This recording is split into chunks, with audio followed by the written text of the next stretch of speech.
mo na itanong sa isipan mo kung ikaw ay minamahal ko. Pakinggan ang bulong ng iyong puso. Ano ang sabi niya sa'yo? Lagi kang babantayan pagmula sa kalangitan.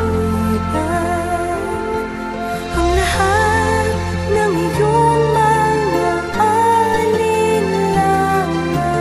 ay iyong malilimutan.